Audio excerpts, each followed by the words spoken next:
we're going to be grading the AFC teams, starting off with the AFC West. Los Angeles Chargers will start from the last place team in each division within the AFC, work our way up and go division by division.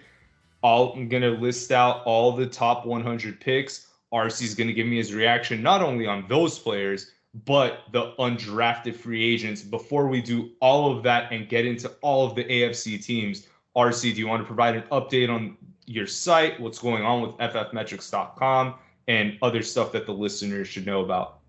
We are processing the Dynasty Rookie Draft rankings, a top 300, which includes IDP. We've got that board up and running from post NFL draft, and we keep updating it daily, weekly, as needed, adding more commentary, changing the valuation rankings with all of the information coming in.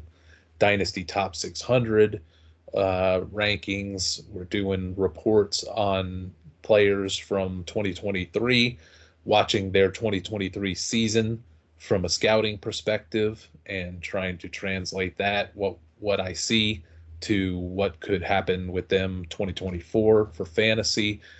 So everything's, May is a cold football news month, but my schedule is cram-packed with scouting and writing, and then the schedule's going to come out and blow all that up, and that's going to be a whole event that we'll be tracking and updating things on. So it's all football all the time, still kind of in draft mode, ready to talk about these teams. And just as a note, as we get into these teams, I do not have a favorite team. I don't care about your team. I don't care about Andrew's Atlanta Falcons. I don't care about anybody's team. I only care about the team that I'm betting on, over under win totals or to win their division or what have you. It's a very transactional thing. I'm only giving my scouting opinions from the perspective of I'm trying to make money off of these things. I'm not doing this to hear myself talk or be cute or be known as the great knowledgeable person of every name in the draft. I need to know if they're good and how they're going to impact the team for fantasy, for win totals, for betting, all of that. So if I criticize your team in this, sorry, not sorry. Yep, and my Falcons definitely took a beating in the media these past few weeks with their crazy draft. But let's switch gears. Let's talk about the Chargers, who hired a new coach and GM, Joe Ortiz from Baltimore, and Jim Harbaugh, obviously former Michigan coach, former 49ers coach, coming over to the Chargers. They both have their first joint draft, and 3 top 100 picks here, RC. They had the 5th overall pick and took the consensus top rated tackle Joe Alt from Notre Dame. Then with their 2nd round pick, they I think they traded up and they grabbed Ladd McConkey from Georgia, who was a receiver and did a lot of cool things on those national championship teams. And their last pick was a player none other than from Harbaugh's alumni, Michigan, and Junior Colson, linebacker from there. RC, what's your reaction on the top 100? Are there any undrafted free agents here or later round picks that you're excited about? First, that when I think about the Chargers, I can't believe that we're starting with them, because that means they finished last in this division, which is a crime. This roster should have never finished last. Except for we know why, with the head coach and then Justin Herbert injury. So this is already a good team, and I was highly interested to see what Harbaugh was going to do fresh out of college. Was he going to be able to stock the shelves and get this team to be a contender right away? Would he have a great feel because he was in college football for so long, now transitioning in? So, and I think it's mission accomplished. I was very impressed by the Chargers draft. It's one of the 5 drafts that I'm looking at, one of the 5 teams that I'm looking at having a kind of a statistical analysis tournament of sorts to try to judge who actually had the best draft. To me, there's like 4 or 5 teams that just had a cut above everybody else's draft. I mean, a big cut above. And the Chargers are in that group that I'm studying to see how far ahead they were. Joe Alt was as solid a pick as you could have. I would have gone with Fuaga, but I'm not going to have any. Not going to shed any tears about it being Alt. I loved Lad McConkey. He was our. I'm looking at our big board, what we thought the valuations of players were, and McConkey was my 12th rated player in this draft, and they get him in the second round. So just that 1-2 punch right off the bat. If nothing else works, or if they didn't even have another draft pick, it's a good draft just by getting those 2 guys. RC, would you have rather went, because a lot of people were mocking Neighbors, some even Harrison, to the Chargers. Do you like that they went Alt McConkey, or would you have preferred Neighbors and a tackle in the second round? I can't think of one, but I would not draft a wide receiver in the top 10, maybe not even in the first round, maybe in the back half of the final 10 or so picks. I would more start to consider a wide receiver, especially in this draft, this particular draft, the way that you'd play it like a chess game with as deep as this was in talent. And I think Lad McConkey has a chance to be better than Harrison or Neighbors.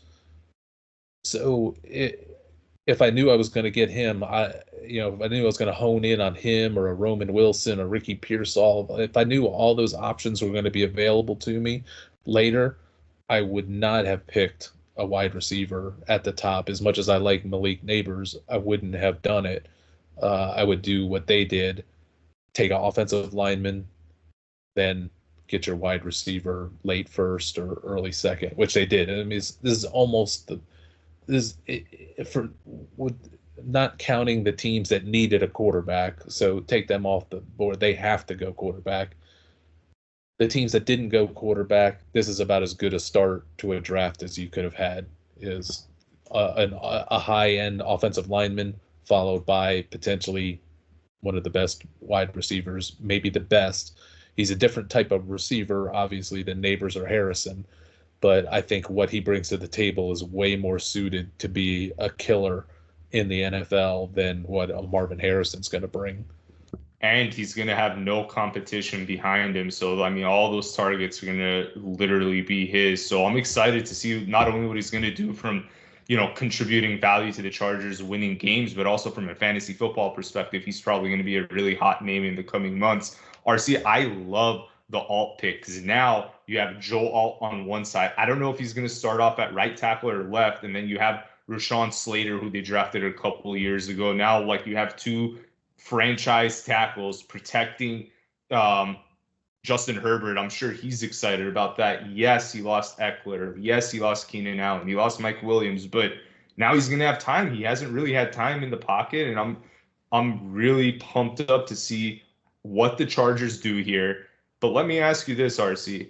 Sounds like you're really happy about the Alt and McConkey pick, so we can call that, a joint best pick.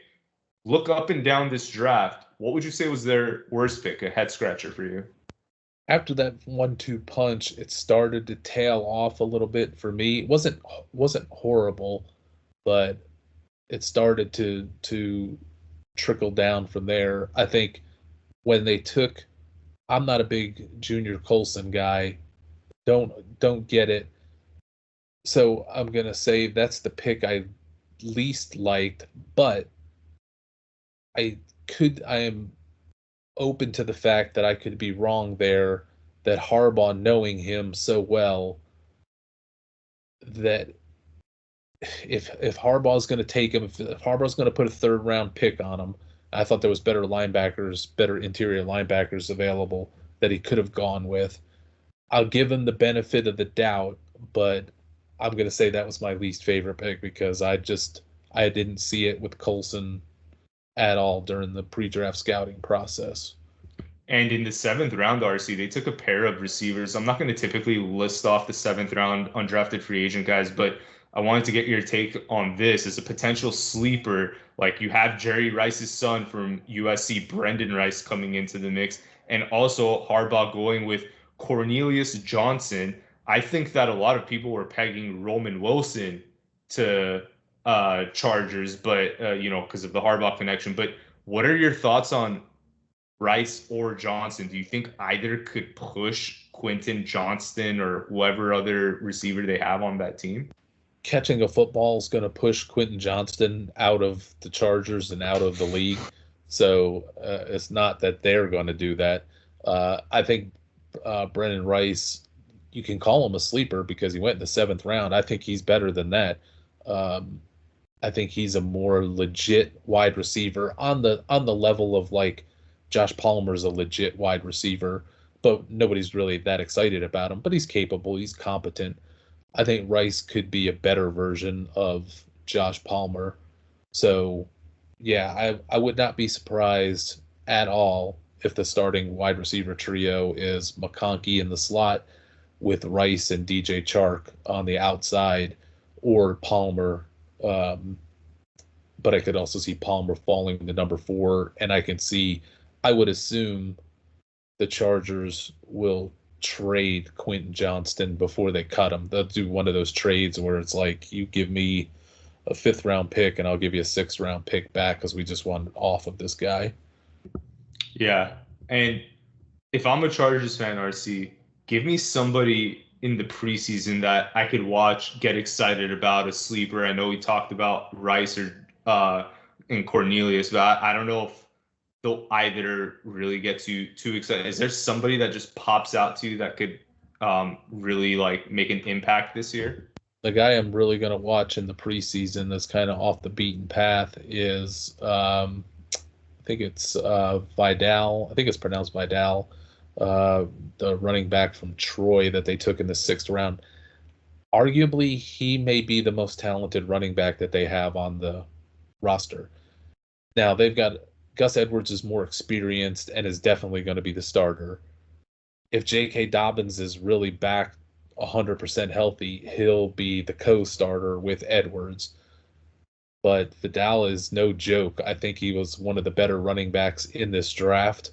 And if Dobbins just can't go, Dobbins has lost his juice, I would not be shocked if it was Edwards and Vidal splitting the starting running back role, with Edwards kind of in the lead, but Vidal getting more and more opportunity as time went on. All right.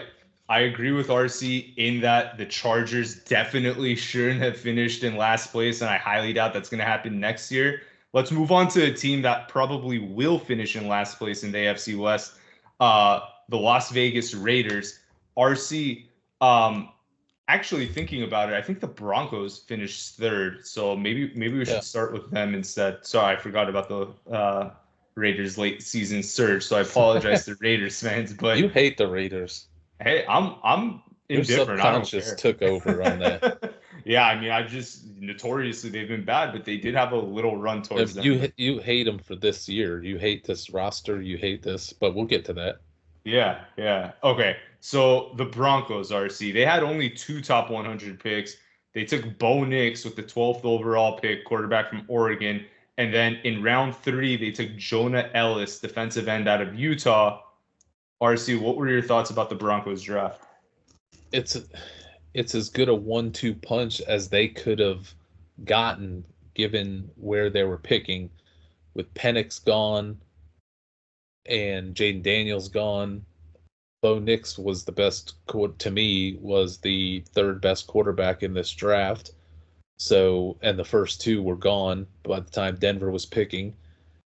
So, quarterback being everything, Denver getting Bo Nix just makes a ton of sense. They had to do it. And then Jonah Ellis is a guy we had as a top 30 for the draft. So they got him in the 3rd round.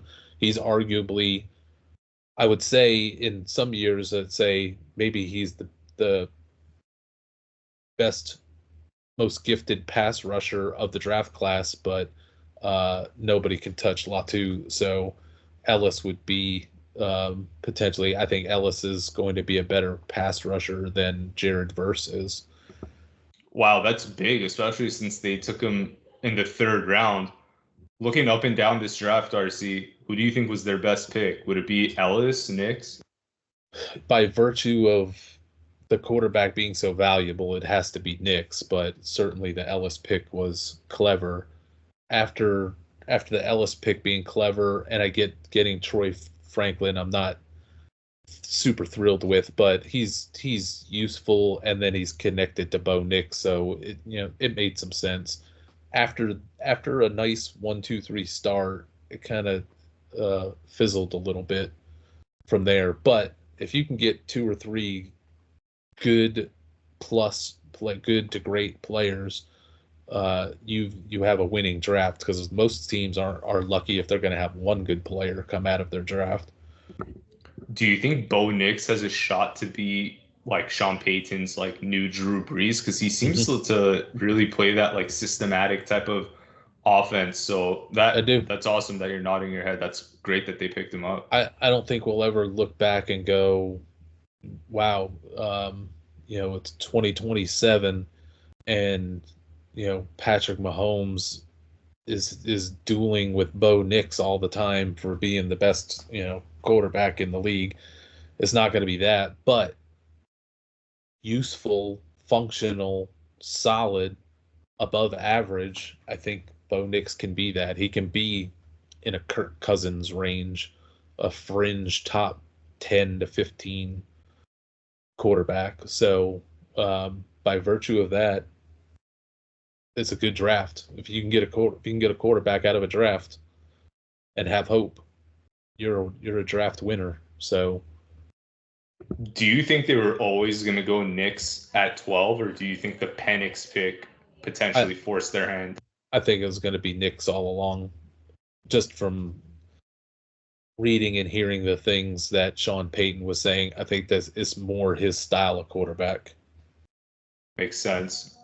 Looking up and down this draft, RC, who do you think was the worst pick? What's a head scratcher here?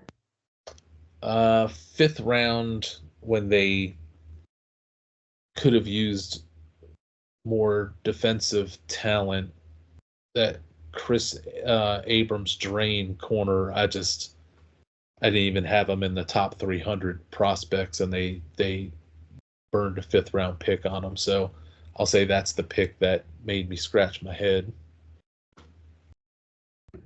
And then just going, looking at all the undrafted free agents, 7th rounders, is there somebody there that you think could pop for this team? The 7th round guard that they took, that's guard and center viability, Nick Gargiulo, if I'm pronouncing that right, out of South Carolina.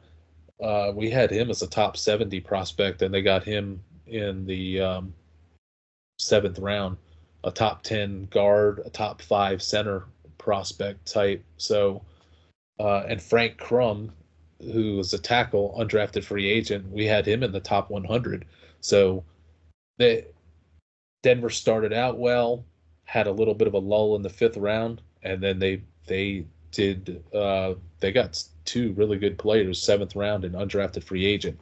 This overall is a good draft from Denver. Just like the Chargers, they both had solid drafts where I can see multiple players having immediate impact, and you just don't see that in a lot of the drafts. That's obviously there's 32 drafts. 32 drafts, there's like 1 or 2 that really hit it out of the park typically, and then another 10 you can kind of see what they were doing, then 10 that are like and then 10 that are you're not going to have anybody come out of this. They might have some special teamers or forced starters, but they're never going to have an impact. This year, there was way more top heavy, like teams that had drafts. So I was like, wow, what a draft. And then a lot of teams that I'm like, wow, what were they doing? So there's a big stretch between the haves and the have-nots. So Denver's more in the have department, probably maybe a top 10 draft. Yeah, well, that's great to hear that their late round value was with the offensive line, because that's definitely a weakness of theirs. So hopefully one or both of those guys can step in and potentially even start for them in the upcoming season. With that being said, RC, let's move on to the Vegas Raiders. Apologies again to those fans that, where I mistakenly put them at 3. They finished second. They definitely had a nice little run towards the end. But let's see what they did with their top 100 picks, RC. So first round, they go with Brock Bowers, 13th overall, tight end from Georgia. Then in the second round, they take Jackson Powers Johnson, center out of Oregon. And then finally, in the third round, they select Delmar Glaze, tackle out of Maryland. RC, looking at this one, what do you think of it? I was shocked that they took Bowers, but I give them positive credit for it because the guy's a top of his position player that they took. So it's odd that they took him, given the tight ends that they already had. It's odd that they took him on a coin flip, as is being reported, that there was a literal coin flip between him and forget who the other player was. But they were down to 2 players, and they weren't sure, and supposedly they flipped a coin and made the Bowers pick. So he's an instant starter. The center, Johnson Powers, he wasn't my favorite center. There was better centers I thought that would be available later, but he's fine. He's useful. So they get 2 instant starters, and then, like with most drafts, it kind of drizzled down from there. DJ Glaze wasn't even in our top 300 at either guard or tackle. So it's just it wasn't bad. The players that they took after the 1-2 punch weren't bad. I would judge this as a strong C+ with upside draft. The player, RC, that you're thinking of was Terrion Arnold, but the Raiders head coach, Antonio Pierce, he was denying it. So I wouldn't put it past the Raiders to make a decision on a coin flip like that, but certainly shocked me too when they went Bowers, considering that they burned a second on Mayer. But if you had to really put all your eggs in a basket about this draft and say, like, hey, like, I'm betting that X player will be an all-pro Hall of Famer, I'm sure Bowers is on the short list for that. Well, plus Mayer was the old regime's pick. He was a joke. He should have never been drafted in the second round last year. He was never baby grunt. He was total hype, no real substance. Another media hype player that Vegas got suckered into. So I credit the new regime for throwing the towel in on it. I wouldn't be surprised if they traded him as well, because they signed Harrison Bryant in free agency and they gave him pretty decent money. So they got 3 name cost tight ends, and there's always going to be somebody in the draft that loved Mayer because they were told to love Mayer from the hype of last year. So somebody will take a chance on trading for Mayer if they want to trade him, just the same way somebody will take a shot on Quentin Johnston. But there's more interest in Mayer. I bet they can trade Michael Mayer for a 3rd round pick.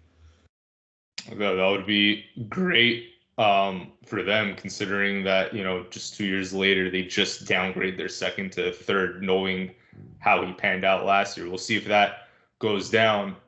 RC, any head scratchers here? Would you say DJ Glaze is the biggest head scratcher? DJ Glaze, he didn't ring up well in our scouting analytics, so I didn't take him any more seriously or do any deep dive on him.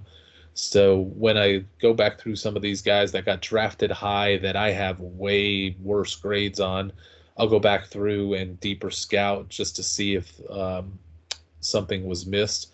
But his surface information, his blocking grades weighted for the quality of his opponents, his pro day combine numbers and all that thrown into a blender and spits out guys that I should take seriously or not pre-draft, and he was not one of them.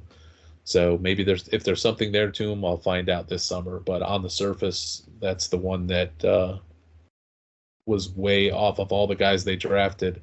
Everybody else they drafted I had in the top 175, but Glaze was outside the top 300. So, okay, setting that aside, is there anybody after Glaze, like a fourth round and up, undrafted free agent that Raiders fans could get excited about? I had the corner that they took in the 7th round, MJ Devonshire, as the 37th best prospect in this draft, the 5th best cover corner. So they got him in the 7th round. So that's a money pick. A lot of people in the scouting community were secretly excited by Devonshire. So I'm surprised he lasted to the 7th round. Was there anything with his medicals? That sounds odd that he slipped that far. There may be an age issue, which to me shouldn't really matter. The guy could be a plug and play corner. He never got a lot of push or hype pre-draft, so he may have had some injuries. I have to go back and look at his profile, but it wasn't enough to sway me. We had him as a top 40 guy, as one of the best cover corners that we watched on tape and with the analytics of his workouts. Yeah, well, we'll see what happens during the preseason if Devonshire starts, working his way up the depth chart. But let's move on to the defending champion Kansas City Chiefs. Are obviously coming off back-to-back titles. They only had 2 top 100 picks. First one was Xavier Worthy, wide receiver out of Texas, who made headlines in the combine with his record-breaking 40 time. I think it was like 4.21 or 4.22. Then in the second round, RC, they went with Kingsley Sumataya, tackle out of BYU. And a lot of people were, praising that pick because Kingsley fell pretty far. I think a lot of people had him as a early second, late first type of guy, and the Chiefs are able to pick him up in the end of the second. How did you feel about the Chiefs draft? Not as excited about the theirs as the rest of the divisions, because I'm not a big Xavier Worthy guy. I think there's as much red flag trouble as there is reason to be excited, and running really fast is not a reason to be excited about a wide receiver. It's a nice piece of the puzzle, but it's not the biggest piece of the puzzle. So I didn't like the Worthy pick. Kansas City has been butchering their wide receiver draft picks of late, worse than Bill Belichick. I don't know what it is about Kansas City, because they draft everything else really well, but they're blowing it on wide receivers, from Sky Moore to trading for Kadarius Toney, signing Marquez Valdes-Scantling, drafting Mecole Hardman when they thought Tyreek was going to potentially wind up in jail. I mean, everything they do at wide receiver in the draft just doesn't pan out, doesn't make any sense. So I think Worthy is going to be another one of those. But I like the tackle from BYU. I had him right where everybody expected, as top 40 prospect. So them getting him at the end of the second is decent value. After that is, I don't know that there's not a lot of instant impact, but I like Jared Wiley, the tight end. I thought he might be the second best tight end, especially from a receiving aspect. Might be the second best tight end in this draft. So getting him in the 4th round is going to be a good thing. He's going to matter. And then Jaden Hicks is a solid safety, but I don't think we'll remember his name a year from now. He's just solid, useful, with a little bit of upside. But so would you say that Worthy was the worst pick they made? Kingsley was the best one that they made in this draft? I just, Kansas City's so good in all phases, except for they have the worst wide receivers known to mankind in the NFL, which doesn't matter because they're winning Super Bowls with garbage wide receivers.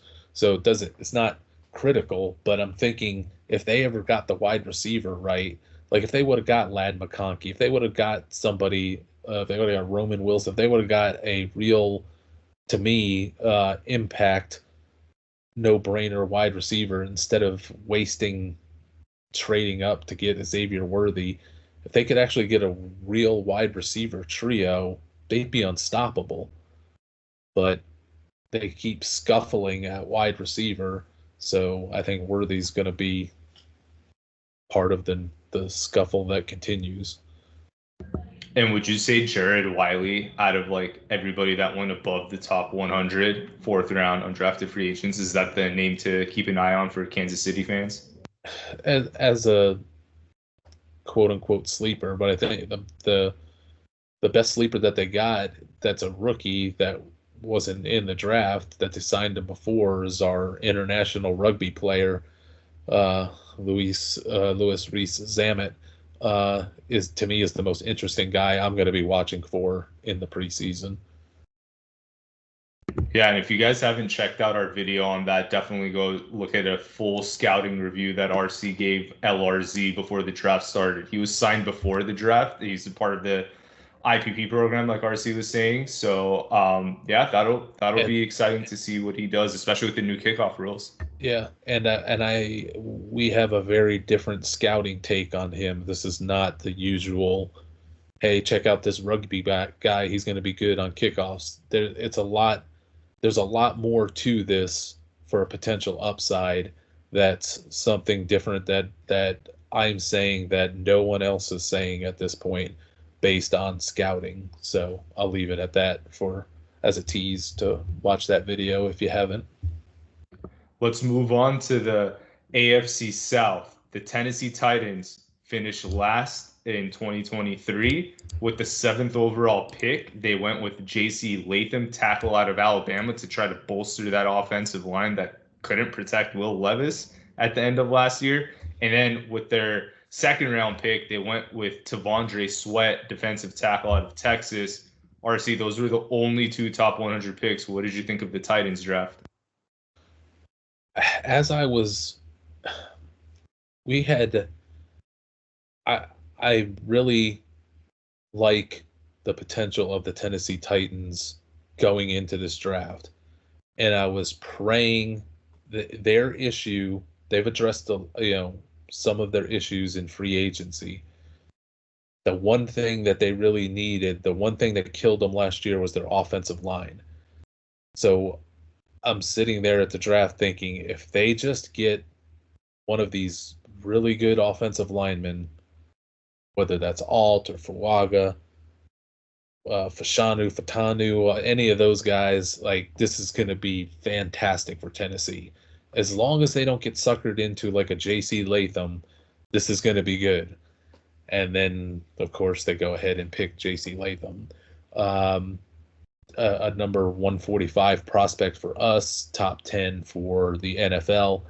I think he's got Evan Neal bust potential written all over him. There's a saving grace that maybe Brian Callahan's dad can fix him, but I don't think that doesn't usually, that sounds good, but doesn't usually pan out the way that they think. So I'm really suspicious of the Latham pick. I hope for Tennessee's sake it works out, because had they gotten a no-brainer top prospect in at left tackle, like I think Fuaga could have been, this team would have then had one of the better drafts in the NFL. But the Latham pick kind of disqualifies them. But after that, it was a pretty good draft. I mean, Sweat, but if they're going to run a 3-4 defense, and you're going to put 350-pound Tavondre Sweat stuck in the middle of that at defensive tackle, that's a good thing. That dude is a force. He is a beast. There's no one like him in this draft. Then getting Cedric Gray was our second favorite interior linebacker prospect. So he's got a chance to be an instant starter. Jarvis Brownlee is a legit cover corner. We had him as the 69th best prospect in the draft. They got him in the 5th round. James Williams, I'm very interested in. They show him as a linebacker. He was a safety in college. He's like 6'4" safety, or a 6'4" linebacker. I'd love to see him at safety. Hopefully he can transition to linebacker. So they got a lot of players that I went, yeah, okay, I see it. That's a good pick for that round. but the Latham pick is what trips this whole thing up. If Latham works out, if Latham is better than what we scouted, if he's like what the NFL scouted, this is going to be a great draft. This division's going to be a monster. But I fear that Latham is going to fall short, and it's going to hold Tennessee back. Yeah, it's crazy because they could have easily like traded down, got in Fuaga or something. So hopefully Latham works out. Or just took him. Yeah, it was that important that they just needed to take one of the top offensive linemen. And granted, NFL-wise, Latham is a top offensive lineman, but I'm not the only one that scouted Latham and was totally turned off by what we saw.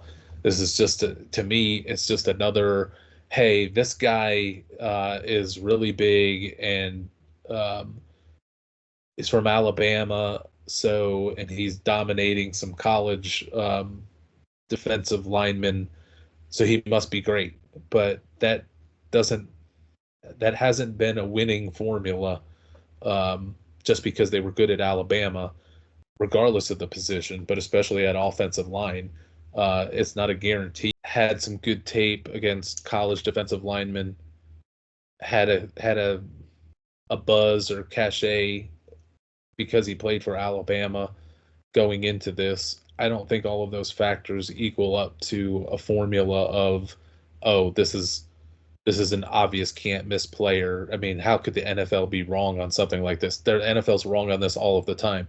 You just go back 2 years and you got Evan Neal busted for the Giants as a number 5 pick. I think he was 5 or 6. And then the guy from NC State, who I thought was good, that was, I think, the first offensive lineman in the draft taken, or maybe he was taken right after Neal by Carolina.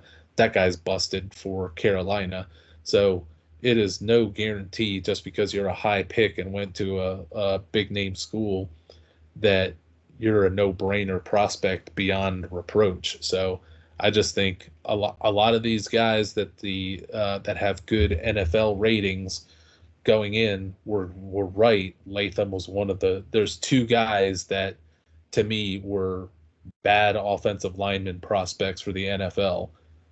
Latham is one of them, and in a little bit we're going to sit the other one is inexplicably bad to be drafted by an NFL team, but we'll get to that. Yeah, and it's crazy to see that, all the NFL teams being high on Latham. And going back to an earlier point, RC, this was Rand Carthon's and Brian Callahan's first draft together, right? Brian Callahan hired out of Cincinnati, but he brought his dad, Bill Callahan, over from Cleveland. I think they just let him go off the Cleveland coaching staff so he can go join his son. And Bill Callahan's known for coaching up the offensive line. So the fact that he signed off on Latham too is kind of interesting. So we'll see what happens there. I have hope because of that, because I have a little faith in the Callahan dad. But that's not a sure thing. That we've seen offensive line coaches make these claims about players and get them and then can't do anything with them. And they think they're going to fix them. Back-to-back years, RC, they go offensive line too. So last year, first overall, they went with Skoronski, who's good. I think he could play guard or tackle. I don't know where they slotted him in during the season. I forgot.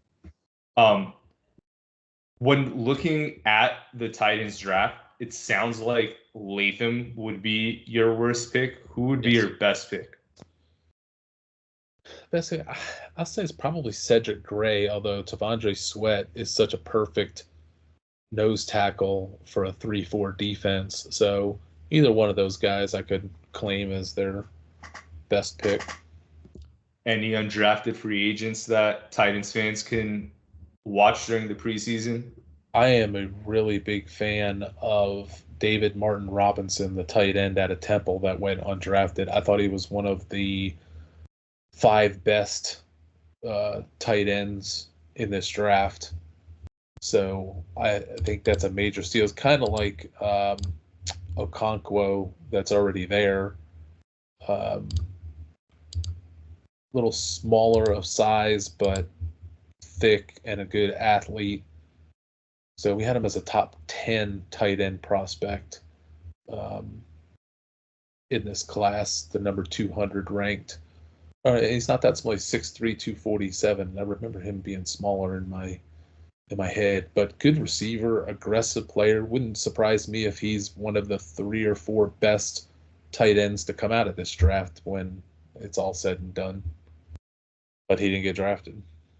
And we'll certainly see how he does on the preseason and see if he can even push Chig for snaps, because Okonkwo was, looking pretty good too. But anyways, moving on to the third place team in the South, in the AFC South, the Indianapolis Colts, who were actually playing for a playoff spot last game of the season, but because like the top 3 teams had records really close to each other, the Colts actually ended up third. So they lost Anthony Richardson, I think, week 5. So they were playing with Gardner Minshew, and they still were able to stay competitive. But with their 3 top 100 picks, 15th overall, they go Laiatu Latu, defensive end from UCLA.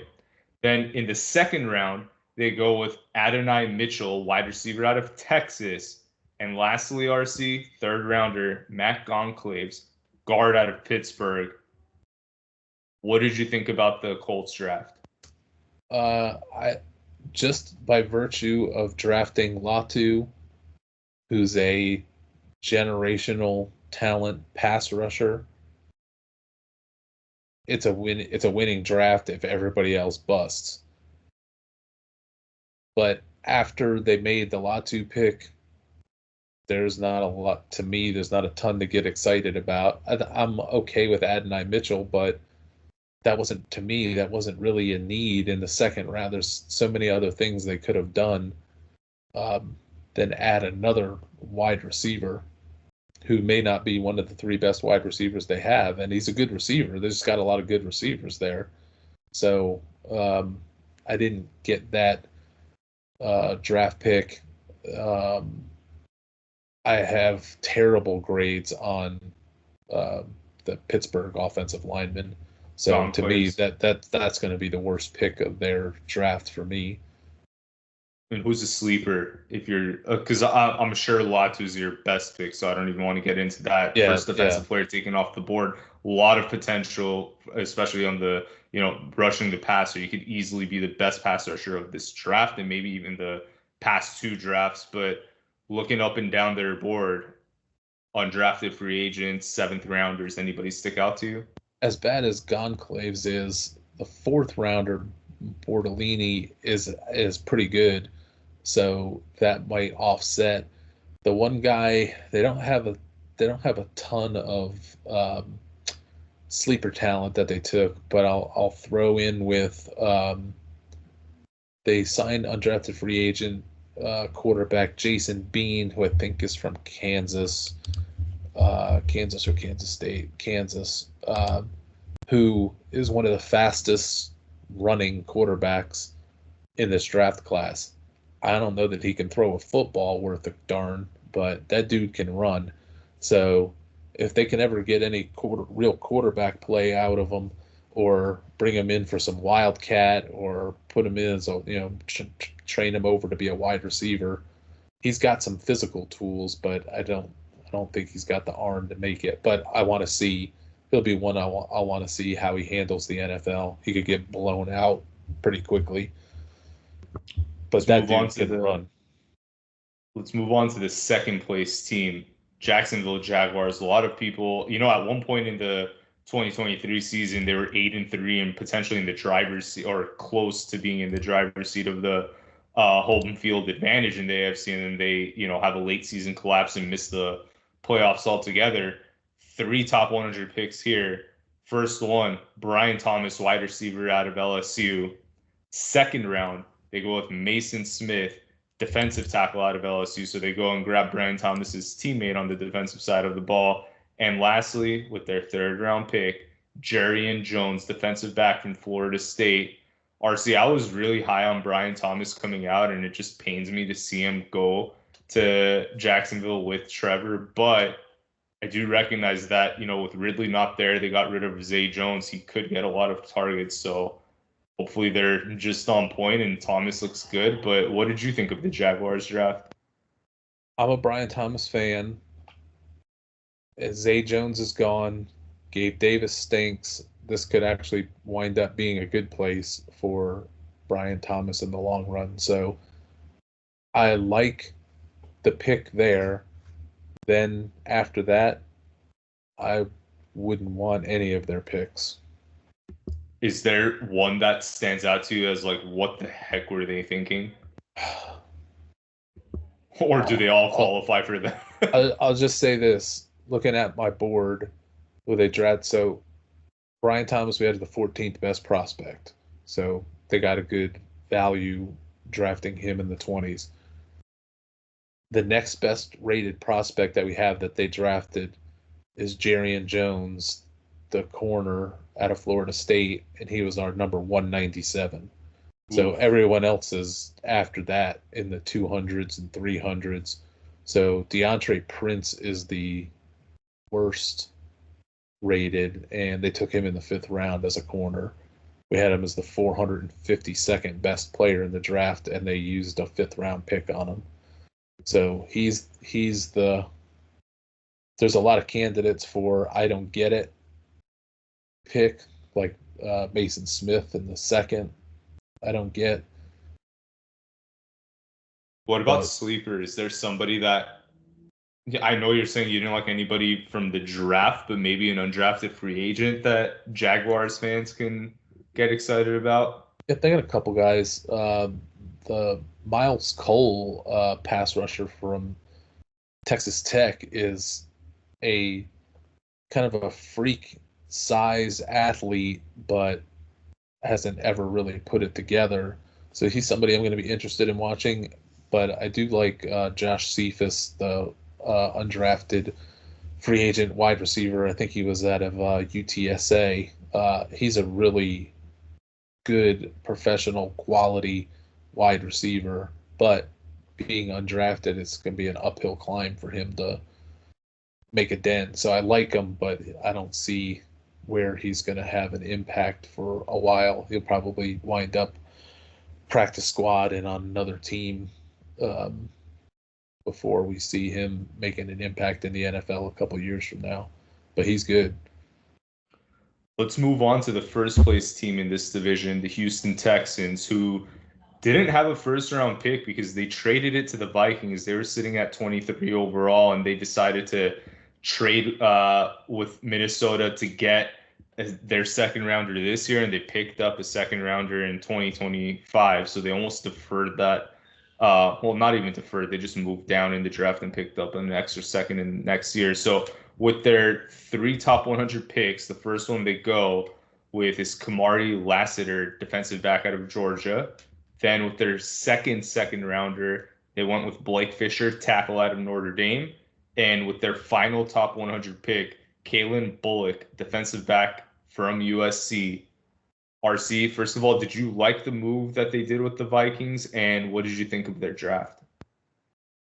I came into this wondering, thinking, hoping Houston is on the rise, as we all know.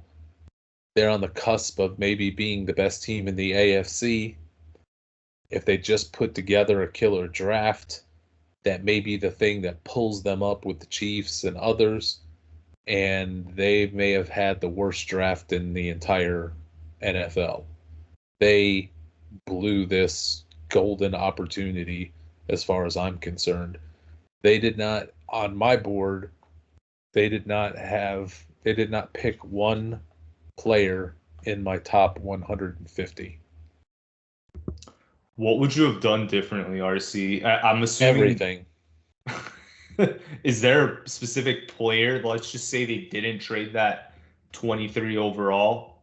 Like, is there somebody that you would have loved to see go to Houston? They would have been in position to draft one of the corners that had fallen if they stayed at 23. But in the second round, there was all kinds of talent at various positions. Blake Fisher was, to me, a 6th, 7th round type of prospect that I'm going to have to do more work on to see. There's such a disparity between what I have and where he was drafted. So Maybe there's something to Blake Fisher that didn't get caught first time around. That can happen with offensive linemen with me, but the profile was just not good. So I can give some grace for Blake Fisher, but I'm giving no grace for Lassiter because you can't spend second round picks on kind of safety corner types if you're not absolutely sure they're stars, they're instant starters. I just don't want to spend a second rounder on a sketchy safety type player, or he's going to be a nickel corner. So he's not bad. There's so much other talent. They may have, I don't know if they were in position to take a Max Melton or a TJ Tampa or some more. I would have liked to have seen them get more of a shutdown corner. But I think they could have drafted Melton with that 42 overall pick because Arizona, I think, picked him at 43 or in the six. I don't remember the exact number, but I think they were certainly within range to get Melton. RC, this is now Casario's, I think, third or fourth to draft last year. We thought, did he get lucky with CJ Stroud? Would he have taken Bryce Young? Because he certainly made a really head-scratching move when he traded up for Will Anderson, giving up all that draft capital that they got from that Deshaun Watson deal. But then if you even go back the year before that, RC, he passed up on Sauce Gardner for Derek Stingley. So, Stroud, just picking Stroud is really covering up the acne on all of Casario's draft picks. So doesn't look like your 2024 is going to be any different here, RC. Is there one player that we could be hopeful for here? Probably the best player I see, or the one I'd have the most hope in working out, is probably another. CJ Stroud pays such dividends. CJ Stroud led them to Tank Dell because I'm sure they wouldn't have taken him otherwise. So they end up having a good draft last year by virtue of getting Stroud and Dell, but that was because of Stroud. And then I'm sure them taking tight end Cade Stover out of Ohio State was another Stroud pick. So Stroud is the best general manager they have. Their actual general manager is killing them with that dumb Will Anderson trade for what they gave up for a pass rusher. It was ridiculous. But so outside of Stroud connected guys, I don't see them doing very well in the draft. However, they did so well they did well in free agency, so they're not lacking. This draft wasn't going to break them, but it could have taken them to a whole new level with 2 second-round picks if they would have come out with 1 or 2 gems in the second round, which there was plenty of, and I think they blew it. They got useful players, but I don't think they got difference-making players. And to clarify, when you say free agency, you mean actual free agency, not undrafted free agency. Actual free agency they did really well in.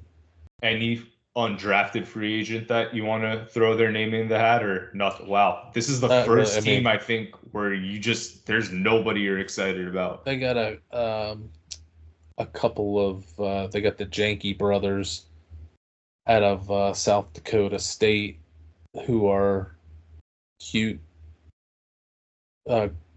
receivers for the FCS. They'll probably be hardworking and decent in camp, but they're not going to be. They won't be NFL impact guys. Well, they had a good free agency, actual free agency, like you said, so they will probably be an improved version of themselves. But it kind of sucks for Texans fans that they kind of took a L in the draft because they could have really capitalized on that. But let's move to the AFC North. Last place team there, surprisingly, the Cincinnati Bengals. Obviously, Joe Burrow got injured, and that's what led to them finishing in last place. But the team still finished with a winning record. Their OC departs, Brian Callahan, for The Tennessee Titans. They had 4 top 100 picks, RC. 18th overall, they go Amarius Mims, tackle out of Georgia. Second round pick, Chris Jenkins, defensive tackle out of Michigan. And then their 2 third-round picks, they go Jermaine Burton, wide receiver out of Alabama. And lastly, McKinley Jackson, defensive tackle from Texas A&M. RC, what did you think about the Bengals draft? It's in the running. I would say it's probably worse than Houston that we just did, which is a shame because Cincinnati and Houston are real threats to the crown of the Chiefs, and they totally blew the opportunity. I think Amarius Mims may go down as one of the stupidest first-round draft picks in the decade. There was no reason, for the Cincinnati Bengals, there is no reason why you would take a purely developmental 2 left feet tackle that was never good in college. Is a total problem. He looks great in his uniform, but he's got concrete in his 2 left shoes that he has. He's one of the worst offensive linemen I've ever scouted, of the guys who are, considered to like top 100 type overall tackle prospects. There's no reason the Bengals should have taken this developmental player when they're in the heat of trying to catch the Chiefs, one of the only teams that can. They're on the brink, and they get a develop, and they need offensive line help. It's always their problem, and they go and take a guy that's purely developmental, and developmental is just being kind to how bad he is. I don't know how you can make this guy a legitimate NFL offensive lineman. They were so close to good players too. RC 18th overall. There was Bowers, there was Fuaga, there was Latu, and they find themselves with Mims. This could be the draft that marked the peak and now the downfall of the Bengals to just being a good team that's never going to get past the Chiefs.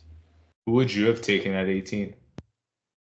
I would have took, if Fuaga was there, I certainly would have took him. I would have taken an offensive lineman, or took Fatanu, whoever not Mims and J.C. Latham at the top of my offensive line board, I would have taken for this team that's always has problems with on the offensive line. Is there, so we can safely chalk up Mims as your worst pick? Who would be your best pick if there is one? Boy,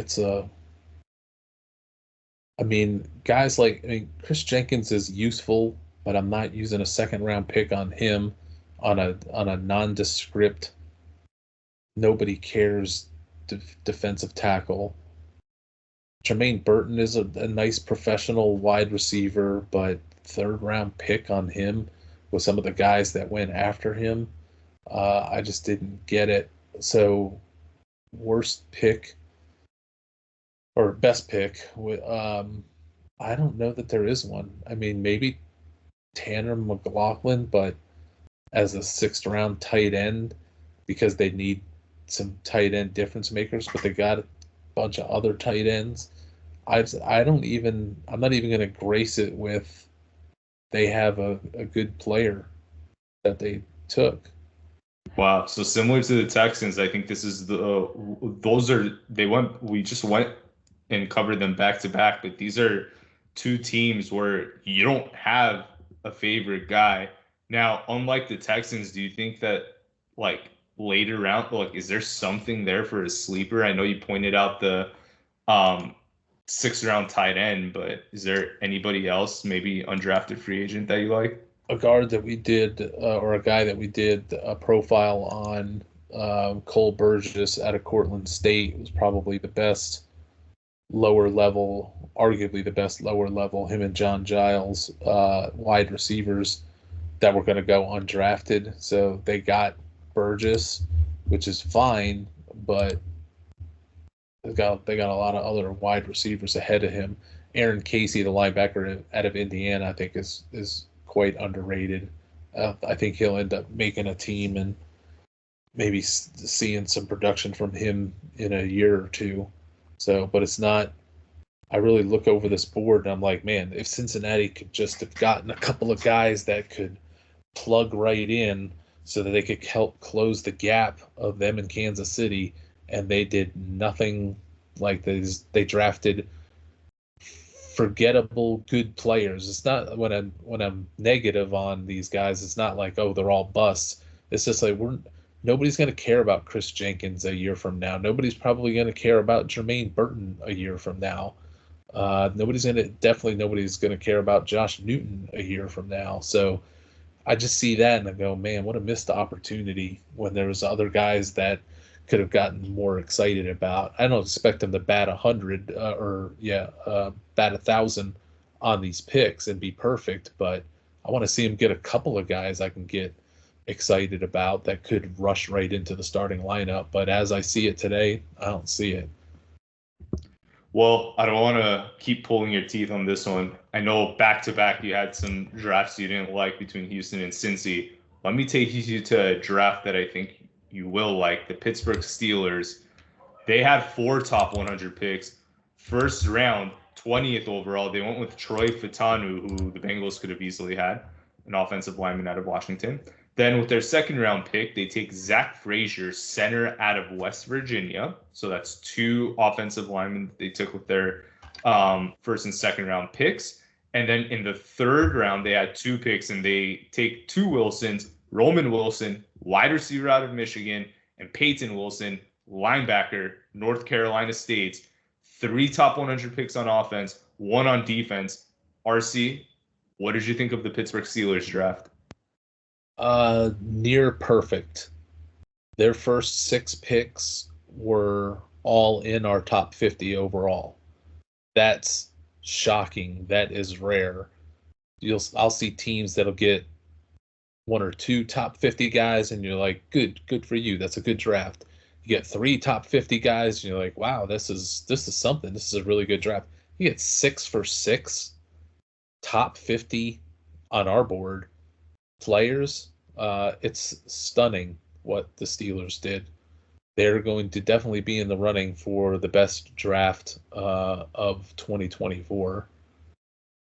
And even the guys after that that they took, Logan Lee and Ryan Watts, I think those are the kind of sleeper talents that maybe it'll be just rotational or developmental based on their size and athleticism. You don't have to get something from them right away with, being 6th round picks. They're perfect guys. Logan Lee and Ryan Watts to me are more interesting than anybody that the Bengals took in the draft. Not that the Bengals didn't take, better players right now, but a Logan Lee, a Ryan Watts, one of them may end up becoming a real player with a year or 2 of investment into them, and they could afford to do that because they got 6 other potentially instant starters from the draft. The gap that's wild, RC. 6 top 50 players. That is, they hit a home run here. The gap that you hoped that the Bengals could close with a good draft to get to the Chiefs didn't happen.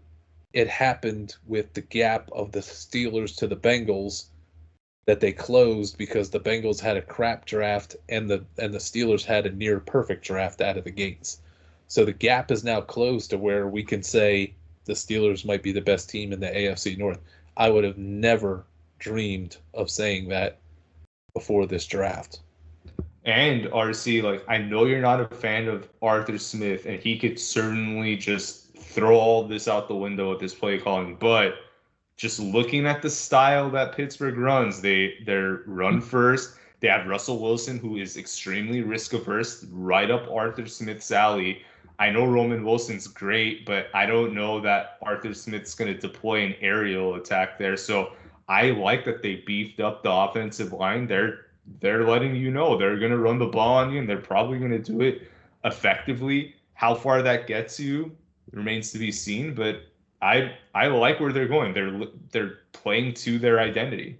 Yep, it's perfect for their identity. There was things that, I wouldn't have hired Arthur Smith, and I wouldn't have traded Kenny Pickett, and I would have fired Mike Tomlin potentially if he didn't let me install a new offensive coordinator that he did not pick, because he's picking terrible ones now, and he's not. Tomlin doesn't help the offense either from his defensive mindset. We could just see since Ben went away, it's like Belichick minus Brady, Tomlin minus Ben. Offensively, it's a disaster. So, but they have great players. They have decent quarterbacks. They don't have great quarterbacks, but this is a team that can play its style of football and now compete with the Ravens and the Bengals to win that division.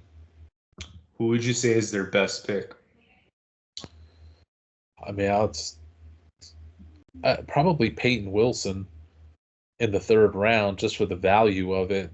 We had him as a top 10 player in this draft and the number one linebacker on a team that is desperate for an interior linebacker. So Peyton Wilson I think will end up starting sooner rather than later, potentially by week 1. And then you put him with, they did a great job getting Joey Porter last year. TJ Watt is obviously great. The defense is there, and then they add Peyton Wilson to it. So bulking up the offensive line is so critical, and they did that to a T. I mean, there's so many places I could point to and say what a great pick. So I can't believe, I don't think I've ever seen a team pick their first 6 players and get 6 of my top 50. That's ever wild. happened.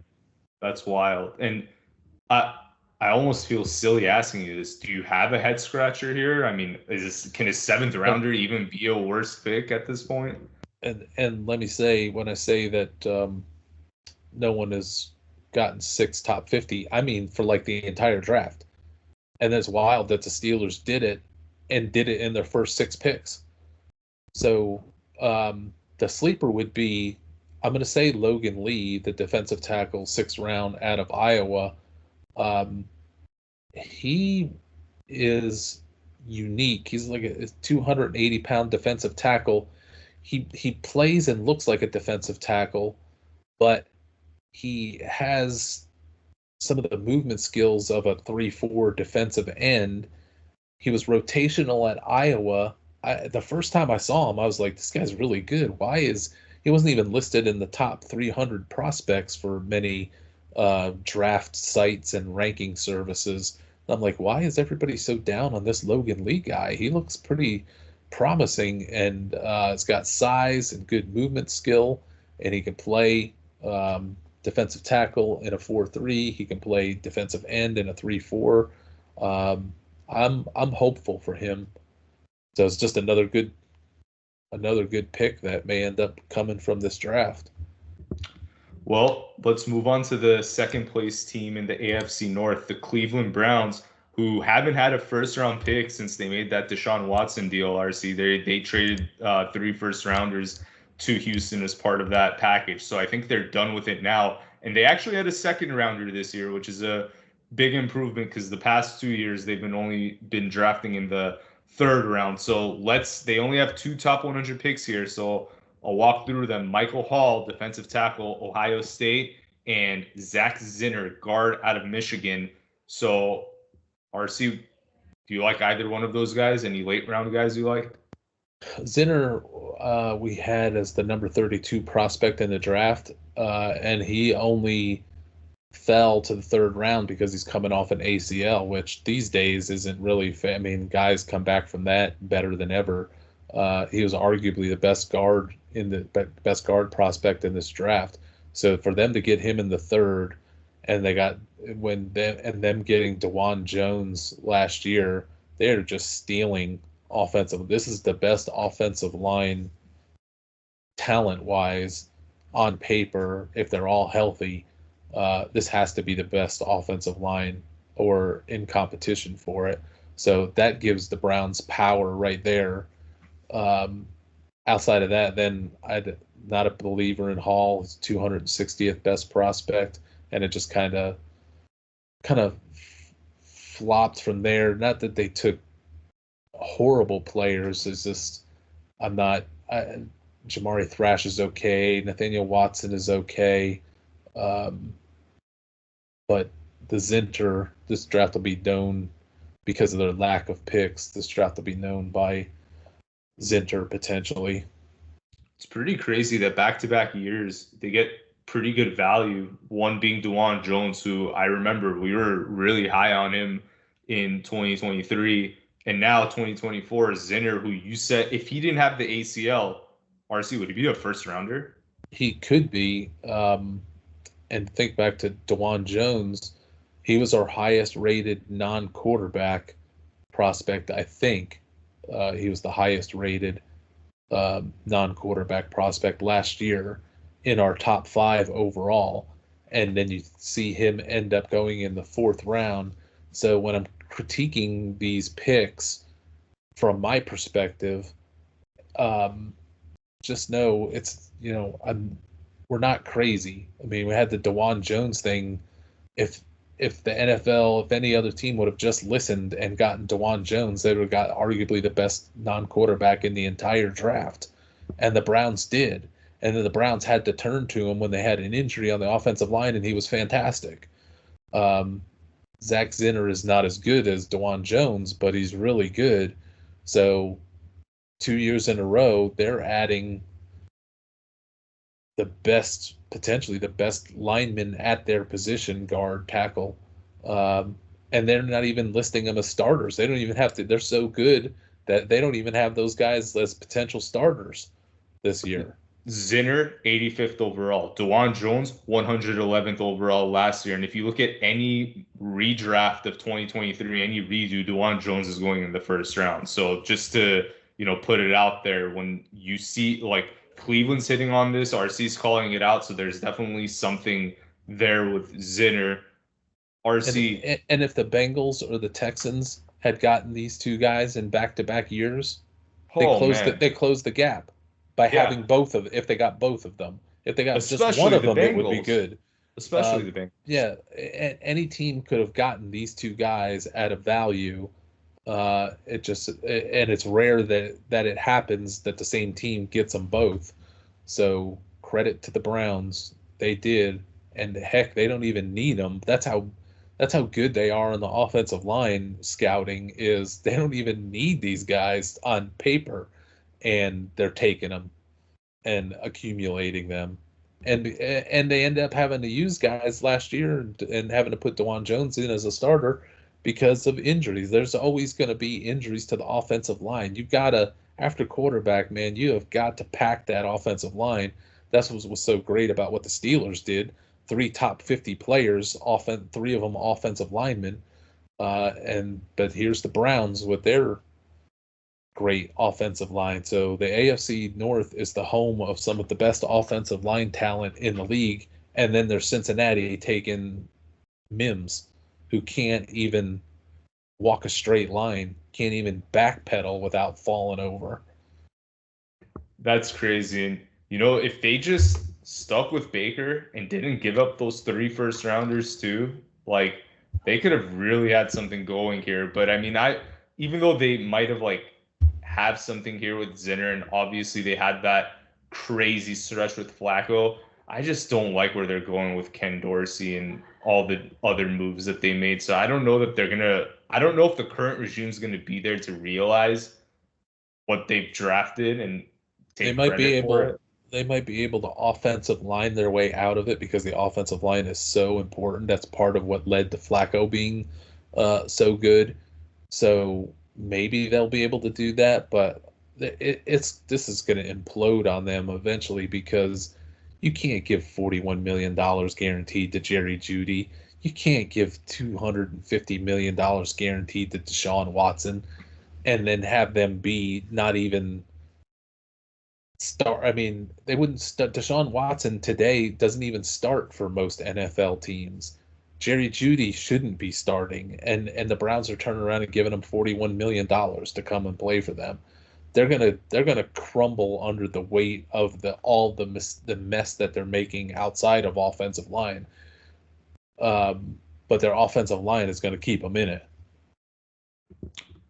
We'll see how that works out for them, Morrissey. Any sleepers? I mean, I guess Zinner's solely as a third rounder. You can argue he's a sleeper, but any like undrafted free agents or maybe like sixth, seventh rounders you like? The seventh round corner out of South Dakota, I think, Miles Harden. We had him as the 61st best player in the draft, and they got him in the seventh round. He is really physically gifted corner safety type that I think is going to make for a great pro out of the lower college ranks. He may need just a year, but I wouldn't be surprised if he's forcing his way into playing time this year. That was a really good pickup by them. We'll watch for him in the preseason, but let's go to the first place team, the Baltimore Ravens, who were so close to getting to the Super Bowl, but obviously fell short. Zay Flowers' crazy fumble, but in a crazy alternate universe, they could have done it, and they certainly got better during free agency, getting Derrick Henry. However, one of their front office guys, Joe Ortiz or whatever, he went and followed Harbaugh to the Chargers. Now we're going to find out, was this guy the brains behind Baltimore's operations? Because the Chargers certainly had a great draft. Let's see RC's take on Baltimore. They had 3 top 100 picks. Nate Wiggins, defensive back out of Clemson, was their first rounder. Then with their second round pick, they go Roger Rosegarden, tackle out of Washington. And with their final top 100 pick, 93rd overall, Adisa Isaac, linebacker out of Penn State. RC, what are your thoughts about this draft? Nate Wiggins grades okay because of his speed and size and the importance of the cornerback position, but he is such a red flag for his off the field work ethic, and he got suspended a couple of times at Clemson. I think Nate Wiggins is a high probability bust, so them taking him in the first round, it's almost like they didn't have a pick. They didn't make a pick in the first round. Roger Rosegarden he's not even in our top 400. I'll relook at him because of the huge disparity. I think Tez Walker, the wide receiver at a UNC, is a bust going in, and Adisa Isaac, I think, is very forgettable. So I don't see Baltimore taking any super impact players, while Pittsburgh and specifically was killing it in the draft and making up a bunch of ground on the Ravens. This Ravens draft allowed the Steelers to catch up, allows the Browns to kind of stay in the hunt, and allows the Bengals, even though they had a bad draft, is still a good team. The Bengals could get nothing out of any of their draft picks and still be a threat to win this division. So I think this draft could mark the point of Baltimore getting caught coming back to the pack, while the pack is rising up at the same time. The Ravens didn't take their good situation and further it. They just kind of didn't add to it, kind of like the Bengals didn't. But when everybody's healthy, you like the Bengals over the Ravens. When Burrow's healthy, when Lamar Jackson's healthy, you think that Cincinnati's going to be the favorite. So both Baltimore and Cincinnati having bad drafts, they're still probably the 1-2 in the division, but this is not going to help for the future. This did not help. Cincinnati or Baltimore could have pulled away or stayed a step ahead of like the Steelers coming on strong, but they had such bad drafts. They've now let the Steelers come into it, and the Browns are pesky with that great offensive line as well. This division has now become a toss-up where it could have been Cincinnati and Baltimore and everybody else. I mean, it was the first time since the 1930s that all four teams within a division finished with a winning record. Everyone 9-8 and above. This is certainly a tough division. Margins are thin, and we'll see what happens with the Baltimore draft picks. RC, you gave me a lot of ones that would qualify as the worst pick. Is there somebody here that you're excited about? I like TJ Tampa. I thought he was one of the better corners available in this draft. But going down deeper, I really like the Marshall running back, Rasheen Ali. I thought he was one of the three best running backs that I scouted for this draft. He only fell because he tore his bicep at the Senior Bowl. I think if that had never happened and he got to participate in the Senior Bowl and then got to participate in the Combine and Pro Days, he'd have been drafted a little bit higher. But it's great to have Rasheen Ali. However, that wasn't a big position of need. That's not necessarily making them better. It's an insurance chip, but it's not like he's plugging in to start on the offensive line or going in at corner to help out. So I like the pick, but it's not something that looks like it's going to pay off right away. Is there an undrafted free agent that you think has some potential here? The wide receiver at a North Central college, D'Angelo Hardy, he played in the same conference with Burgess out of Cortland State that went to Cincinnati. D'Angelo Hardy was actually a higher producer. I think he had back-to-back 20 touchdown seasons for North Central, who in their lower low division of college play has been the dominant team till Cortland State took them out in the finals last year at the last second. But Hardy has like 50 or 60 receiving touchdowns at that level.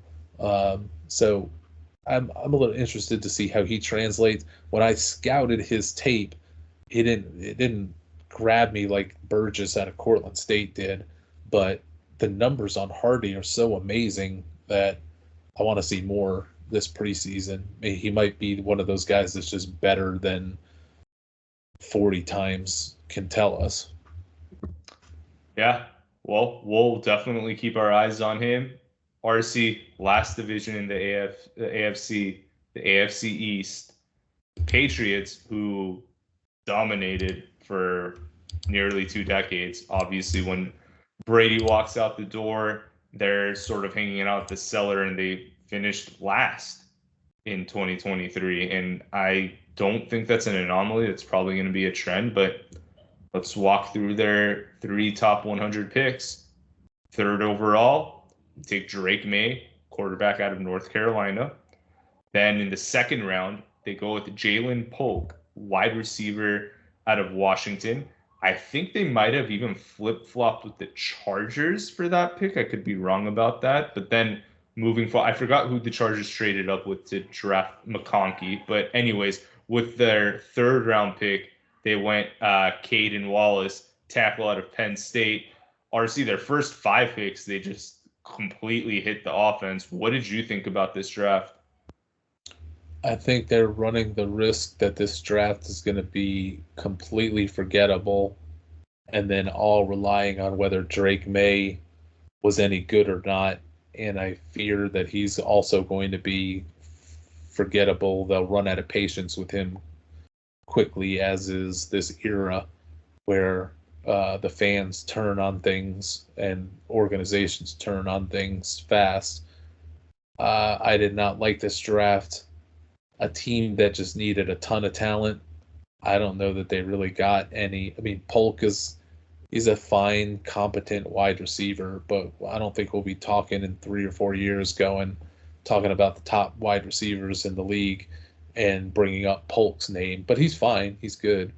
And if May doesn't make it, then all I see is riffraff that's gonna not be with the team within a couple years potentially. I don't see any obvious real impact players besides Polk is going to have to be because their wide receiver group is so bad. But even he's not going to turn this team around, change this team in any way. He's just a nice player to have. I wouldn't have drafted him in the second round. There's a lot of better players to get. So you can get nice wide receivers in the third and the fourth. Could have got Jermaine Burton out of Alabama will do the same thing Jalen Polk is doing. Could have got him cheaper. So I just don't like the way this draft went down. This was already arguably the worst or one of the worst teams in the NFL, and they had a draft to go with it. This has got a chance to be the worst draft of 2024.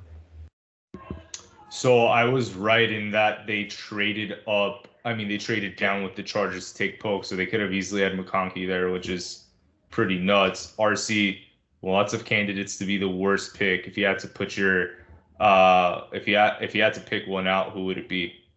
I'd say Drake May, because if you're going to commit, if you're like, we need a quarterback, which they did, I would have rather had Bo Nix or Michael Penix. So they forced themselves into Drake May, and I don't think Drake May is going to work out the way that they hope. And then that's going to mean a high visibility, critical top 3 pick, and you get nothing out of it, like a Mac Jones type thing, or Trey Lance or any of those types of guys.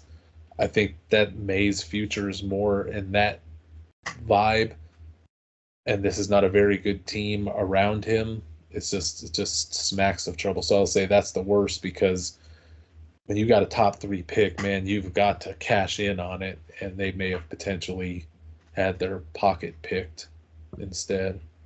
Anybody here that you could say was their best pick? Anybody you're excited about? Not particularly. Polk, I guess, is okay enough to where, like, I mean, at least he's could maybe start right off the bat, but I'm not super excited about it. What about sleepers? And they're really barren of sleepers on here too. It's such a bad draft. I would say that the player I'm going to be most interested in watching, the player that could save them, that I don't think is going to save them, is the quarterback Joe Milton out of Tennessee. He's a terrible quarterback, but he has such a hellacious arm, and he has moments where he looks unbelievable. Then he'll have a moment right after that where he looks unbelievable in a different way. If he could ever be harnessed, trained, whatever, then he could be their best quarterback on the roster from a talent perspective. I just don't believe in that you can take raw talent quarterbacks that are just super raw and somehow turn them into Joe Montana or Tom Brady.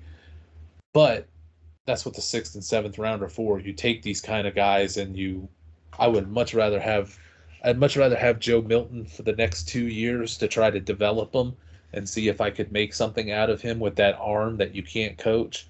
Then I'd rather have him than Spencer Rattler, who's terrible, who's nowhere near the physical talent of Milton.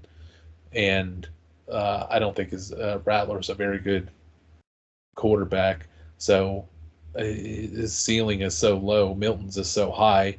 So I'm going to be interested to seeing how Milton hits the ground running in the pros. I'm happy you brought up Milton. My wife's family is actually big time like Tennessee Volunteer fans, so I watch them almost every Saturday, and I watch Milton closely.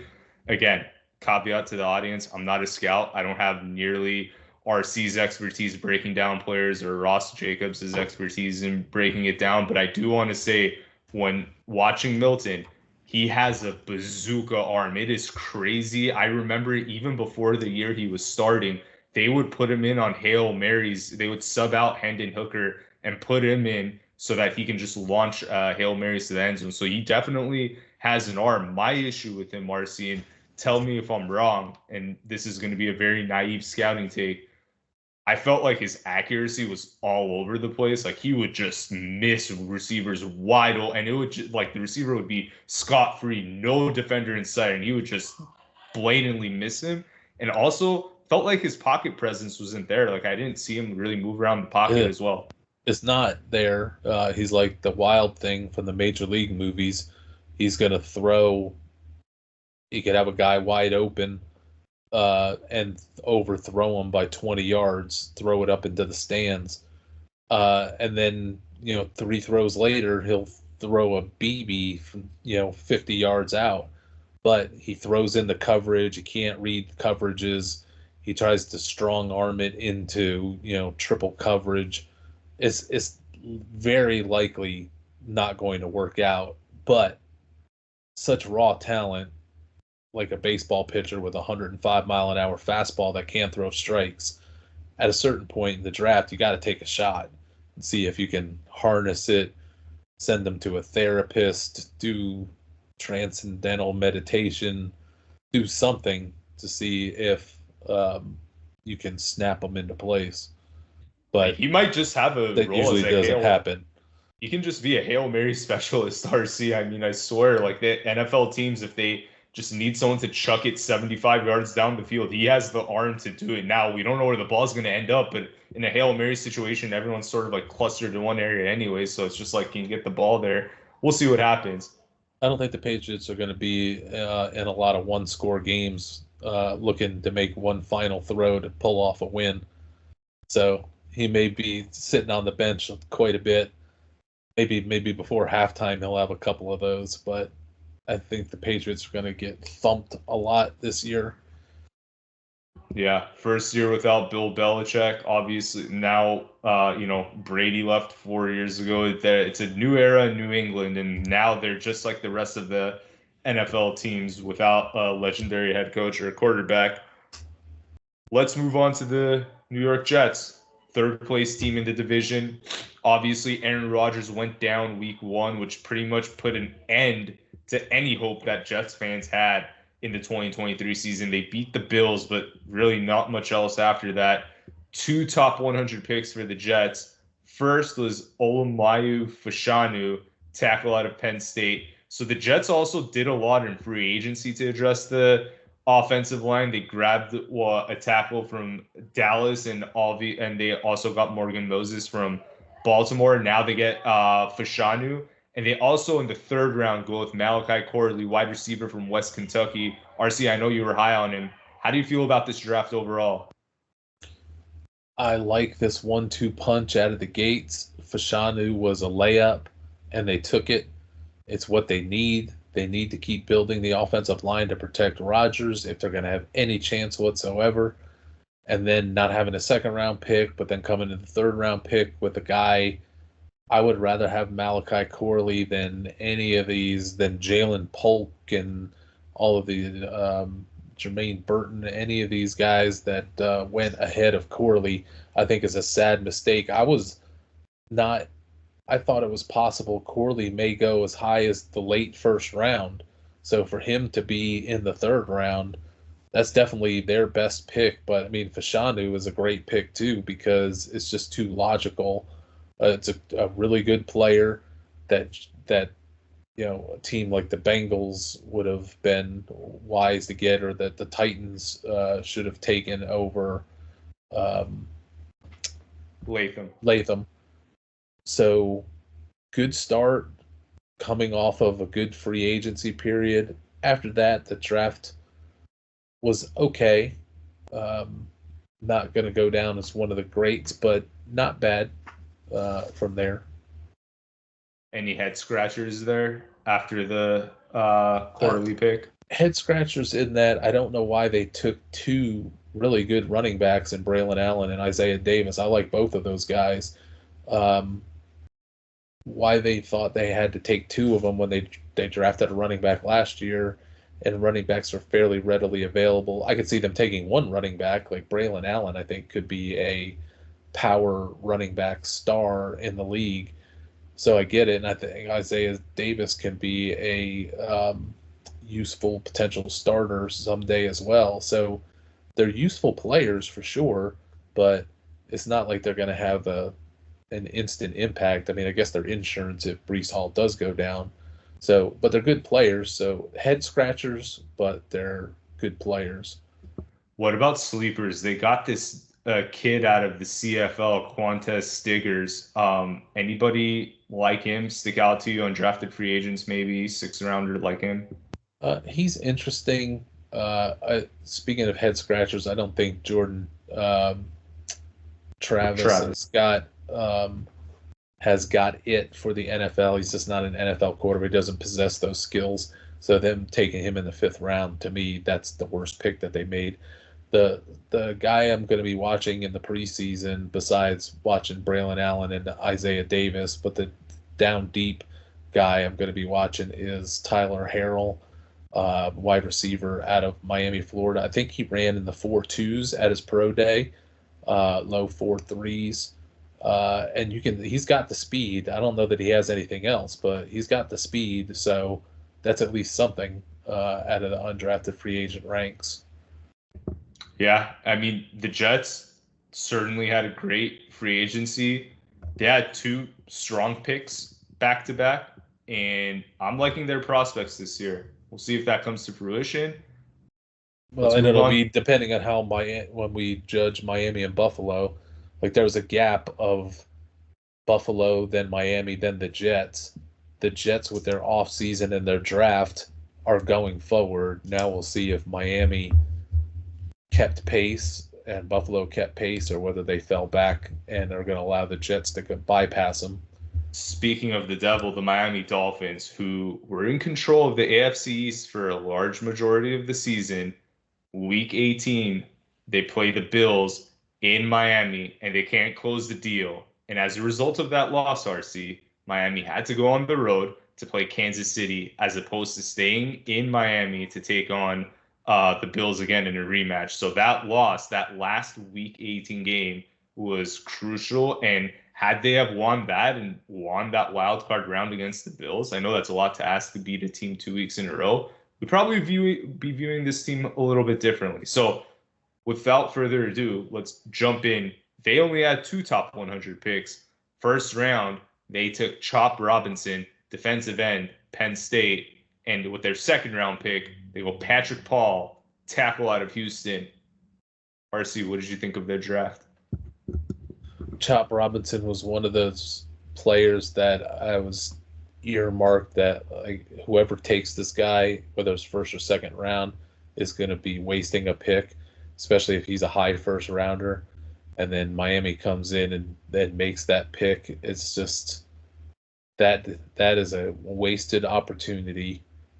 The guy is, when I scouted him and watched him rushing, he's one of the worst pass rushers. I mean, he's got plenty of speed, but that doesn't really mean squat being a pass rusher. He has nothing but try to run fast. I mean, defensive end, outside linebacker, pass rushers are not sprinting 40 yards. It's about how fast they can get off the snap and can they get around their blocker. And Chop Robinson consistently could not do that on tape against better opponents, better offensive linemen. So I think Miami is enamored with everybody's 40 time, and thus they drafted Chop Robinson, and I don't think he's going to have an impact. So that further helps the Jets move up. Patrick Paul's good. He's fine. I think he's a good pick. So they needed offensive linemen. They got one. But then the rest of the draft was just some good players that'll contribute. Wasn't a bad draft. They got 5 top 100 players. It's just the positions. I mean, I love Malik Washington, the wide receiver out of Virginia, but he's not going to have any impact this year. I really like Jalen Wright, the running back out of Tennessee. He's really not going to have an impact unless others get hurt. then he might have an impact this year. I don't think Chop Robinson's going to have an impact. Um, Patrick Paul could be a rotational offensive lineman. He'll be the first starter in from the backups if an injury happens. Mohamed Kamara's got some hope as a pass rusher. So they got some players, but it's talent, but I don't know that it's doing anything for them. Like the Jets had holes, they filled them. Miami had holes, and they went out and they got a bunch of fast 40 time players and wasted time and money on Odell Beckham. I just don't like what Miami's trying to do. And it may be that we find out after this year that their biggest problem is that they're not coached very well. To me, this is the make or break Mike McDaniel year. And Tua beats up on bad defenses and he gets beat up on against good defenses. I don't think this team is built to win the AFC East unless Rodgers gets hurt again and Josh Allen somehow gets hurt. But even if Rodgers gets hurt, I think they have a backup this year that could actually pull through. Is it Tyrod Taylor that's there or somebody else? Oh yeah. I was thinking of Miami as like Mike White. There's another problem with Miami. A lot of teams are starting to get their second quarterback is really good, protects them if their first quarterback gets even out with a week for a concussion. They've got a guy they can plug in and make a difference. Miami has Mike White. You got to be kidding me. And they're sticking by him. And Tua's a known injury problem who's hogging up a lot of cap space. It just doesn't feel – it feels like this team, whatever it was, peaked with that Denver game last year and has been downhill ever since. Almost like they got punished by the NFL gods for dropping 70 on Denver. Anybody you like here, RC? Anybody in this draft that sticks out to you? They have a lot of good players. I just don't know that they're ever going to play for Mike McDaniel if this is Mike McDaniel's last year. It's because I really like Malik Washington. Had him as the 33rd best player in this draft. But he won't get ahead of Waddle, Hill, and probably not ahead of Beckham. Patrick Paul's a top 30 player, so they had some good picks. But for those good picks, Washington and Kamara may not see much time. And on the opposite side, Chop Robinson is their worst pick, and that may be just setting a number one pick on fire and getting nothing out of it. So it wasn't a bad draft. I don't think it was a tactically good draft for them, being on the cusp and this kind of being a make or break year for Tua, make or break year for Mike McDaniel. This is a team like Cincinnati, not as good as Cincinnati, that if they could have had the right draft, maybe they continue to push forward in the AFC, but I don't think this draft was it. Yeah, definitely. But I think the biggest thing for me about this team is Tua's health. Will he stay healthy? And that upcoming contract extension, you mentioned that his cap space is high now. It's going to be much worse if they decide to extend him this summer. Personally, if I'm Miami's GM, I let Tua play this out. I don't think I hand him $50 million a year off the bat. And if this team just tanks, then blow it all up and start again. So if you're gonna keep dancing with Tua, you gotta have a good backup, and they don't, unless Tom Brady's gonna come in and save the day. I just think this team's spinning its wheels. It's got potential. There's hope, but it just doesn't feel right. What they're doing last year, they beat up on the worst team. They beat up on Bryce Young. They beat up on Denver when they were at their low point. They beat up on so many bad teams, and then they'd play good teams, and they'd get their butts handed to them. It's just, to me, it's a sign of a team that doesn't have a lot of heart and doesn't have good coaching. As much as I like Mike McDaniel, seems like a great guy and seems like a great teacher and all that, but I think they're trying to get a bunch of fast guys and hope that when they get on the field that they'll just be faster than everybody else and they're going to win. They're going to win some games that way, but obviously they can't beat Kansas City's and Buffalo's and teams like that. They got crushed by playoff teams last year when they played them in season. And not only playoff teams, but when they travel to those poor weather cities, I think that weather has a huge impact. Not only because Miami's a warm weather team, but also Tua's not built to really play in the elements. And that came to full force in that wild card game. They gave up all these assets for Tyreek Hill. And great, he had one touchdown where he burned the Kansas City DB, but literally could not do anything else all game. And that just goes to show you that, the quarterback is everything. And if you don't have one that can operate in the elements, and in the AFC where there's less dome teams, you certainly need to be able to do that. RC, any sleepers here that can come out of nowhere, undrafted free agents? I mean, from an undrafted free agent standpoint, nobody's super jumping out. Malik Washington, a sixth-rounder wide receiver, he had as the 33rd best player in the draft. He's an impact wide receiver, but he's going to be buried here for at least a year, if not 2 or 3. So the good things that they did in the draft, the guys are buried for this year, in theory. Okay, I think it's time to move on to the champions of the AFC East, the Buffalo Bills, who out of nowhere, that last game, week 18, they get a huge victory in Miami and end up getting the 2 seed in the playoffs, hosting Pittsburgh, and they win that game. Then they duke it out with Kansas City in a crazy divisional contest, and they were really close too. They were right on the edge of knocking down the Chiefs. People don't realize how razor thin this Kansas City run really was. I mean, there was a lot of things that went their way, not to say that they don't deserve it and they're a great team, but they certainly didn't dominate anyone. And the Bills certainly had a shot to go all the way. I can't get that field goal miss, that short range field goal late in the playoff game, Chiefs versus Bills, where Tyler Bass was lining up for a chip shot that really would have given him a cushion, and it was going right down the middle, and then it took a right-hand turn at Albuquerque and almost went out of the stadium. He couldn't believe it. No one could believe it because it wasn't even that windy.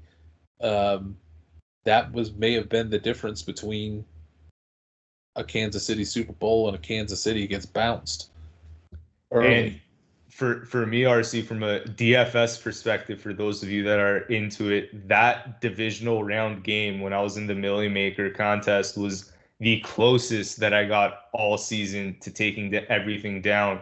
I had the Kansas City defense in as for that game. Had I went with I believe the Detroit Lions, they were playing the Tampa Bay Buccaneers. Had I went with them, I would have been I wouldn't have taken down the Millie Maker, but I would have made 40 grand, which would have been a nice chunk of change coming out of DFS. So that divisional round, I mean, especially when you'll give half to me for my scouting. So hey, yeah, it hurts.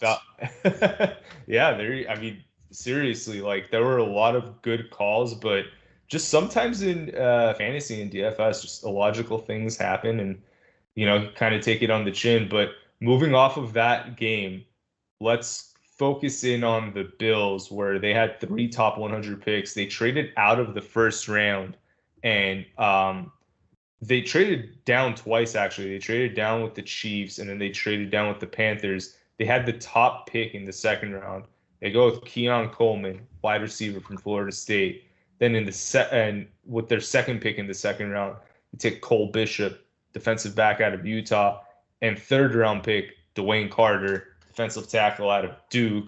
RC, this is another team that could have had Ladd McConkey. They go a different way. You think Coleman potentially fits better for them?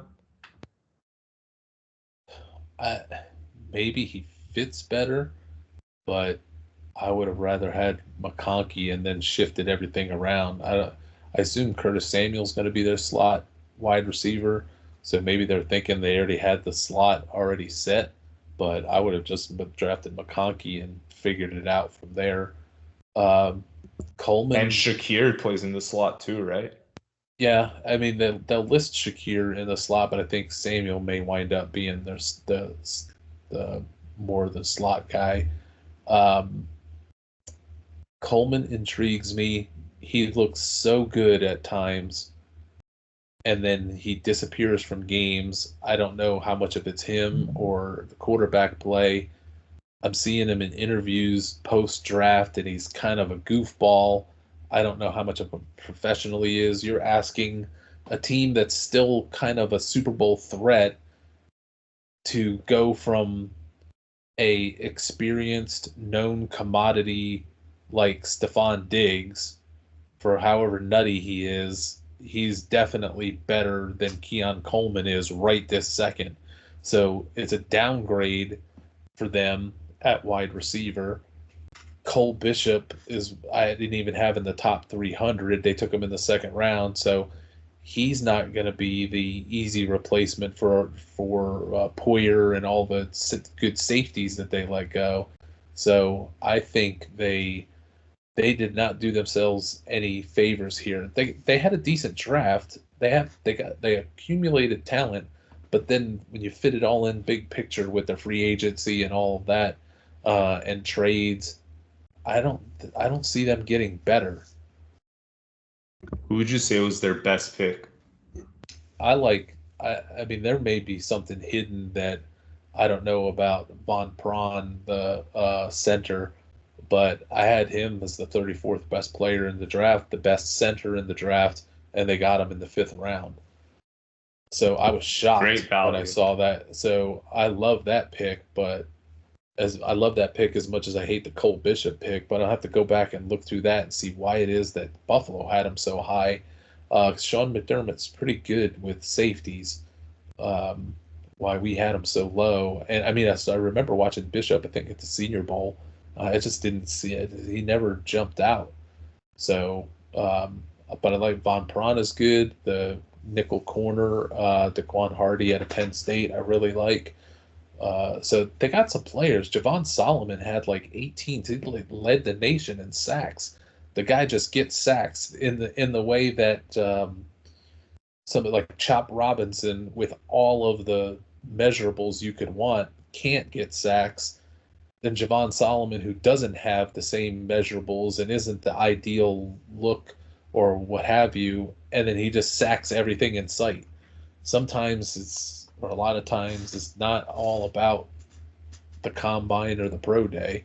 So they got some good players here. I just don't I'm not looking at this team as like, oh, Buffalo took a big step forward this year. They're under their free agents plus this draft. I don't think they're better. They're not terrible. They're not bad. They could go to the Super Bowl if they stay healthy and get a couple of breaks. But this wasn't a draft where they took the obvious step forward to stay ahead of everybody else. Any undrafted free agents or late round guys that you're excited about?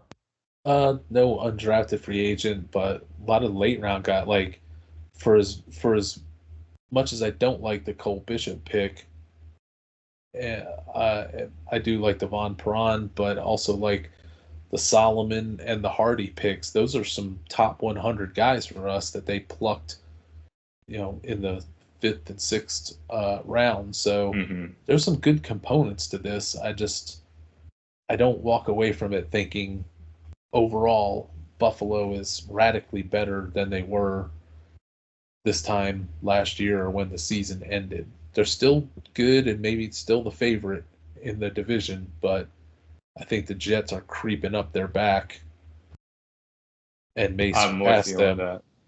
I'm with you on that. I can see the Jets making their way. I love the Corley pick. I like Fuaga better than Fashanu, but I mean I'll take it because he's just going to be depth for them anyway. So I mean that's great. They have backups there, and it's going to be contingent on Aaron Rodgers' health. So Let's pin up West versus East, North versus South. Going back to the AFC West, who we started with, Chargers, Broncos, Raiders, Chiefs. It's going to probably be a close call for you between the Broncos and Chargers, or I don't know if it's a close call, but both of them certainly had good drafts. Who would you pick from the AFC West? Both of them had good drafts. I'm going to lean it to the Chargers because I think they just had more firepower out of the gates with their first and second pick than and higher impact players than Denver. So I'll go with the Chargers as the West representative taking on the AFC East. I guess we'll say the Jets is who they're taking on, and I'll lean that towards the Chargers because if the 1-2 picks for the Jets were, and I think the 2 was the third rounder, their 1-2 punch was it Fashanu and Corley, which is great, but then Alt's probably better, and then McConkey's probably better than Corley. So their 1-2 punch that went offensive line and wide receivers better than the Jets's. So with that, I'll say that the Chargers go forward. Okay, now let's look at the AFC North. I think I know where you're leaning here. Pittsburgh, Cleveland, Baltimore, Cincy. Who takes it? It's easy of the North to pick the North-South winners. Pittsburgh, obviously, and then Tennessee, to me, is the easy South winner. But Pittsburgh draft was so masterful. It's got to be Pittsburgh going forward. And then, as good as the Chargers draft was, the Pittsburgh Steelers one was near immaculate. So I'll give it to the Steelers. Very cool. Well, you heard it here. The winner of the AFC, Pittsburgh Steelers. RC, I forgot where we landed with the NFC. Forgive me. I think Washington. Was it Washington? Yeah, Washington or Arizona. I think those were our finalists. Who would you take between Washington and Pittsburgh as the number one? I'm going to leave it as a cliffhanger because I'm putting a statistical thing together to compare the drafts that I thought were high end, just so I'm not going off of an emotion. Chargers, Steelers, Cardinals, Commanders, and somebody else to see who statistically really had the best. If I just had to pick one off of the pure gut reaction, emotion of it all, let me just take a quick look. I think it's going to be Washington, just because getting a legit franchise starting QB. quarterback, franchise QB, is worth so many points, let's say, that it almost has to be Washington. They drafted 5 top 70 players, and then their players outside of that were fairly interesting and useful. So it's going to be Washington versus Pittsburgh. I'm going to suspect Washington is going to be the number one, but I'm going to put a statistical analysis competition towards it in an upcoming article in the next week or so to find out who really had the best, going down to the undrafted free agents and everything else, who had the best and deepest, most valuable draft. But it's probably going to be Pittsburgh versus Washington for the title. Major props to Adam Peters coming from San Francisco, going to Washington and knocking it out of the park, his first NFL draft. So we'll see where that ends up. RC, that's it for us. We talked through the AFC. We obviously did the NFC last week. For those of you that missed that video, go back, watch that if you want to hear about our insights on the NFC. RC, before we sign off, I know you were talking about that article where you were going to rank the higher end drafts. Anything else you want to drop to the listeners before we sign off? Then the next piece of these puzzles is going to be the schedule, so we can put free agency plus this draft plus the way that the schedule lays out to really hone in more on these over under win total bets. So that's right around the corner. But what I've been working on this week, I released a full study of Will Levis yesterday, looking back at his entire 2023 to try to project him just how good he is for 2024 and beyond. But what I've worked on, and I haven't given any tease about, so I'll tease it here. I spent the last 2 days going through my entire scouting process from scratch on Marvin Harrison Jr. to double check myself as to my notorious claim of being the anti Marvin Harrison guy, and the whole world hates me for it. The whole football community outside of FFM hates me for not loving Marvin Harrison from my first full scouting, from my spot checks after. But I went ahead and did another full scouting of all of his game tape from 2023, and you'll find out what I learned, if I changed. And there is a change.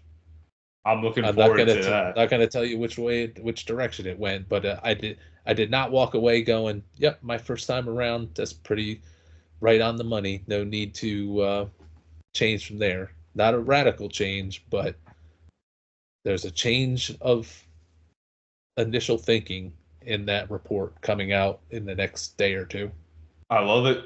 Can't wait to see it. And for those of you that haven't seen RC's site, ffmetrics.com, that's where you can find all of his content, articles like that. But thank you all for staying till the end, watching this through. We're a little above 2 hours, and we look forward to coming back to you guys next week or the week after to talk about how we feel of the schedule release and where we think might be favorable outcomes for teams or maybe unfavorable outcomes. So until then, have a great night, and thank you so much for listening.